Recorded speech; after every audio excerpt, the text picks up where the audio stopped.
Certaines blessures ne laissent pas de cicatrices visibles, mais elles restent présentes comme un fond sonore qui envahit nos pensées, nous empêche de dormir, oriente nos choix et nous pousse à nous adapter, à fuir, à renoncer. Bienvenue dans J'évolue, donc je suis le podcast qui t'aide à te reconnecter à ton vécu pour mieux t'en libérer. Et dans cet épisode, on explore ce moment où un traumatisme ou un conflit reste actif en nous longtemps après que l'événement se soit passé.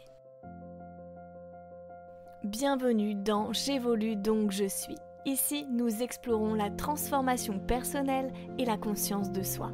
Ensemble, nous allons découvrir comment surmonter les défis de la vie et devenir les alchimistes de notre propre existence. Préparez-vous à un voyage intérieur riche en découvertes et en évolution.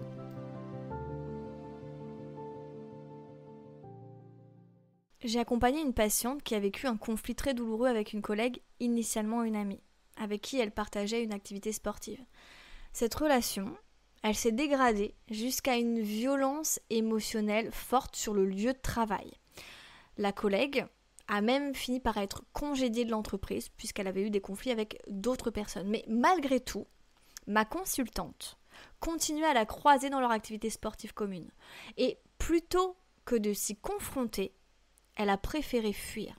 Elle a renoncé à cette activité qui lui faisait du bien pour éviter le malaise. Mais malheureusement, le conflit, il est resté vivant en elle. C'est-à-dire pleurs, des cogitations, de la difficulté à dormir, des réveils nocturnes et un évitement social. Et lors d'une séance, elle m'a dit « Mais pourquoi ça ne lui fait rien à elle ?» Et je lui ai répondu « parce que cette expérience a touché quelque chose de bien plus profond en fait chez elle. C'est pour ça que c'est resté. Parce que ça a touché son système de valeurs. En fait, pour ma consultante, être gentille, bienveillante, éviter le conflit, c'était pour elle des piliers de son identité. Se mettre en colère, se défendre, poser des limites, c'était sortir de son cadre sécurisant. Et en fait, cette relation toxique l'a poussée à le faire. Elle s'est vue, en fait, devenir quelqu'un qu'elle ne reconnaissait pas. Et c'est aussi ça le traumatisme. La trahison de soi qu'on ressent quand on a dû adopter un comportement contraire à ses valeurs profondes. Je vais te donner aussi l'exemple d'une autre consultante qui, il y a quelques années, a fait un gros burn-out suite à un conflit avec sa supérieure. En tout cas, des attaques répétées, de jugement de valeur, etc.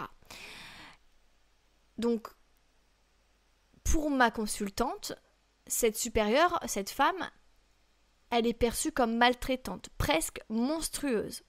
Depuis, entendre même son prénom suffit à déclencher une crise d'angoisse. Et il ne s'agit pas de fragilité, mais il s'agit de mémoire traumatique. Une partie d'elle est restée, en tout cas était restée dans cette expérience en mode survie. C'est pourquoi le travail thérapeutique a visé justement à recontextualiser, à redonner du sens, de l'espace et du pouvoir sur ce qui a été figé. Et tu sais ce qui rend difficile le passage à autre chose, ce n'est pas seulement la gravité du conflit, c'est même plutôt ce que ça évoque en nous. Pour certains, c'est un rappel de leur impuissance.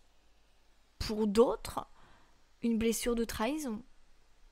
Pour d'autres encore, une incohérence interne entre leurs valeurs et leurs actes qu'ils ont dû poser tout simplement pour se protéger. Et sache que on n'est pas tous également armés face aux mêmes événements.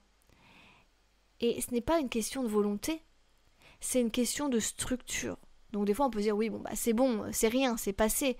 Non, si ça a forgé quelque chose à l'intérieur de la personne qui en souffre, elle le fait pas exprès. C'est pas qu'elle est pas assez forte, c'est que c'est venu briser, s'incruster dans quelque chose qui était peut-être déjà fragile. Donc, ce que je recommande si tu traverses ce type d'expérience, Avant même d'être submergé, sache qu'il y a des signes.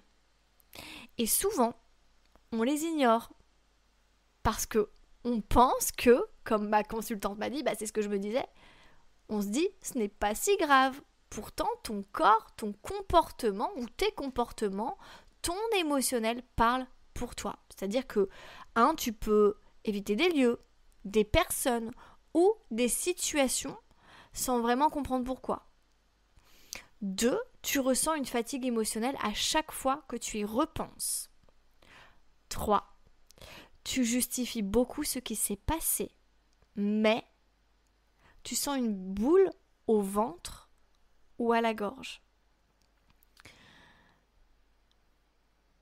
4, tu n'arrives pas à en parler sans être envahi par l'émotion. 5, tu continues de rêver ou de ruminer cette situation des semaines, voire des années plus tard.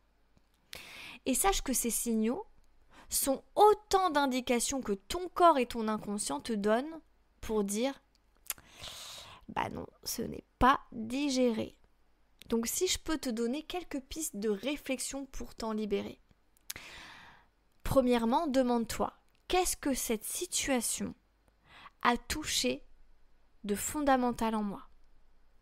Je ne sais pas, ça peut être une valeur, un besoin, ou est-ce que ça a été touché une ancienne blessure que tu avais déjà?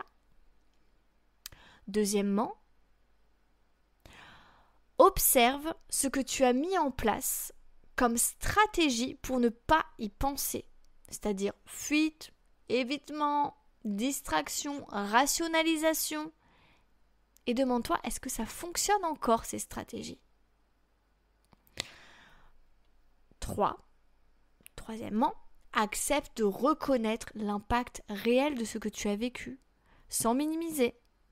Ce n'est pas une question de force ou de faiblesse, c'est une question d'empreinte émotionnelle. Et quatrièmement, si tu n'arrives pas à en sortir seul, c'est ok. Un accompagnement peut t'aider à libérer cette mémoire, à remettre du mouvement là où tout semble figé. Tu sais, on attend parfois d'être au fond du trou pour chercher de l'aide. Et c'est ce qu'a fait ma consultante. Alors qu'on a souvent les signaux bien avant. Donc, si tu ressens qu'un événement ou un conflit continue de te hanter longtemps après, ce n'est pas parce que tu es faible, c'est parce qu'une partie de toi n'a pas encore trouvé le moyen de réintégrer ce qui a été vécu. Et sache que ce travail peut se faire avec douceur, avec profondeur et surtout sans culpabilité ni honte. Donc dans mes accompagnements, je t'aide à libérer ce qui reste figé, à pacifier ce qui reste douloureux et à réactiver ce qui te donne envie d'avancer. En tout cas, je te laisse découvrir le sujet du prochain épisode la semaine prochaine. En tout cas, merci d'être à l'écoute de ce podcast. J'évolue donc je suis, n'hésite pas à le partager et je te dis à très vite.